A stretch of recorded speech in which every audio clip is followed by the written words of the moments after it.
रक्षाबंधन को लेकर एक अजीब सी कंफ्यूजन की स्थिति बनी हुई है। कुछ लोग कह रहे हैं कि राखी 11 अगस्त को है, कुछ लोग 12 अगस्त को कह रहे हैं।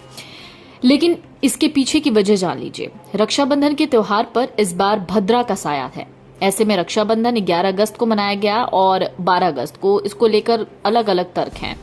लेकिन सब यही कह रहे हैं कि 11 अगस्त को ही राखी का त्योहार है। ज्योतिष का कहना है कि 11 अगस्त को भद्रा होने की वजह से रक्षाबंधन का सही समय नहीं है।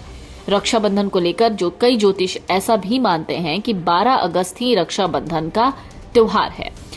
लोगों में ये दुविधा अलग अलग पंचांग की वजह से उत्पन्न हुई है।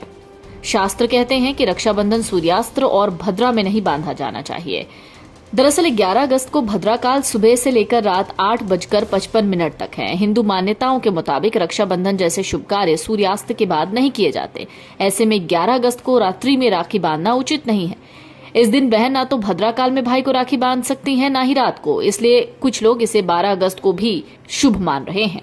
लेकिन सवाल ये है कि आखिरकार क्यों त्योहारों के दिन कुछ इस तरीके से होते हैं, या तारीखें दो पड़ जाती हैं या तारीखें बदल जाती हैं। सबसे पहले ये जान लीजिए कि हमारे त्योहार हैं वो तारीखों के आधार पर नहीं होते, ये चंद्रमा की स्थिति के अनुसार होते हैं। क्योंकि 27 नक्षत्रों में जब चंद्रमा विचरण करते हैं, उन्हीं के अनुसार और सूर्य के अंशों के आधार पर तिथियों में घट या बढ़ सकता है। उसी के आधार पर व्रत और त्योहार की तिथियां तय होती हैं। और जब अधिक मास होता है तब ये 10 से 12 दिन का उतार चढ़ाव होता है। अंग्रेजी तारीख के हिसाब से कोई भी त्योहार तारीख के अनुसार नहीं होता।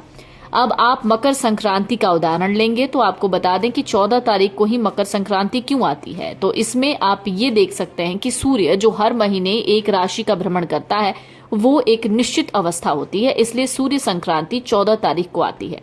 लेकिन अगर आप इसकी और पढ़ाई करेंगे और बारीकी से जाएंगे तो पाएंगे कि पहले संक्रांति 13 तारीख को होती थी, फिर 14 तारीख को हुई, और अब कुछ लोग इसे 15 तारीख को भी मनाते हैं। कुछ इसी तरीके से त्योहारों में अक्सर कंफ्यूजन देखने को मिलता है। तो अगर आप ये सोचते हैं कि अपने हिसाब से तारीखें तय की जाती हैं या त्योहार हमेशा तारीखों पर ही आते हैं, तो आप गलत हैं, क्योंकि त्योहार आधारित होते हैं चंद्रमा की स्थिति और नक्षत्रों पर। एनबीटी ऑनलाइन की रिपोर्ट।